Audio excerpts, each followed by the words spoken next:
நீங்க என்ன யோசிக்கிறீங்களோ அது உங்க வாழ்க்கையில நடக்கும். அப்படியே சில பேர் சொல்லுவாங்க, நான் யோசிக்கிறது அப்படியே நடக்கும். அதான் தாட்ஸுக்கு அவ்வளவு பவர் இருக்குது. அது வந்துட்டு நித்தியமான உலகத்துல ஒர்க் ஆகும். ஆனா ஆண்டவர் என்ன பண்றாரு, பரலோகத்தை பண்றாரு. பரலோகம் வந்து அதுக்கு ஆரம்பம் இருக்குது, அதுக்கு முடிவு இல்லை. ஆனா நித்தியமான உலகத்துக்கு வந்துட்டு ஆரம்பமும் இல்லை, முடிவு இல்லை. ஆனா பரலோகத்துக்கு வந்துட்டு ஆரம்பம் இருக்குது, ஆனா முடிவு இல்லை. ஆனா உலகத்துக்கு வந்துட்டு ஆரம்பம் இருக்குது, முடிவு இருக்குது. இந்த பரலோகத்துல வந்துட்டு என்னன்னாக்கா ஏஞ்சலிக் ரெம்னு சொல்லுவாங்க. அங்கதான் தேவ தூதர்கள் செயல்படுகிற ஒரு இடம். அங்கதான் தேவ தூதர்கள் ஆண்டவர் கொடுக்கிற கட்டளை வந்துட்டு தேவ தூதர்கள் போயிட்டு அங்க செயல்படுத்துவாங்க. ஏஞ்சலிக் ரெம், ஹெவன்லி ரெம்னு சொல்லுவாங்க. அதுக்கு கீழே பார்த்தீங்கன்னா பூமி. இந்த பூமி ஆண்டவர் எப்படி உருவாக்குறாருன்னா, எபிரேயர் 11ஆம் அதிகாரம் 1ஆம் வசனம் 2ஆம் வசனம் சொல்லுகிறது, இந்த பூமி ஆண்டவர் வார்த்தையினால உண்டாக்க, வார்த்தையினால் அன்றி இந்த பூமி ஆண்டவர் உண்டாக்கவில்லை. அப்போ இங்க என்ன செயல்படணும்னா, நீங்க யோசிச்சாலே சில காரியம் நடக்காது. கடவுள் யோசிச்சா அது நடக்கும், ஆனா இந்த பூமியில நடக்காது. இந்த பூமிக்கு தேவை வார்த்தை. அதனால தான் ஆண்டவர் என்ன சொன்னாரு, வெளிச்சம் உண்டாக கடவுவதாக சொன்னார்.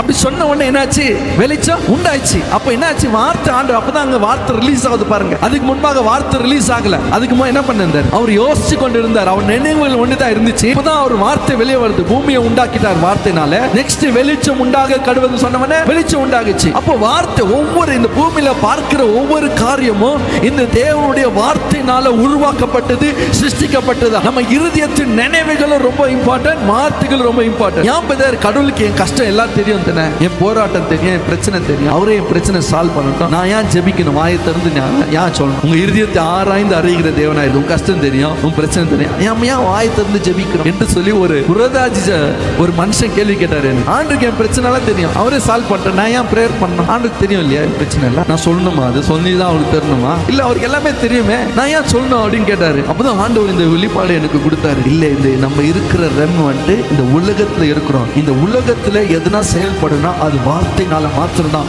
செயல்படும். அதான் நம்ம வாயை திறந்து நாம் ஜெபிக்கிறோம், வார்த்தையினால பேசுகிறோம். இன்னைக்கு வார்த்தையை பிரசங்கி கொண்டு இருக்கிற இந்த வார்த்தை தான் உங்களுடைய வாழ்க்கையை மாற்றக்கூடிய ஒரு வார்த்தை. இது சாதாரண ஒரு வார்த்தை கிடையாதுங்களே, உங்களை உருவாக்குகிற ஒரு வார்த்தை. சாதாரண ஒரு மனுஷன் ஒரு ஊழியக்காரன் ஆகிறது வந்துட்டு சாதாரண ஒரு காரியம் இல்ல. இந்த வார்த்தை தான் ஒரு நாள் அவங்களை உருவாக்குகிறது. நீங்க கேட்டீங்களா எப்படி பார்த்து நீங்க ஊழியக்காரன் மாறினா?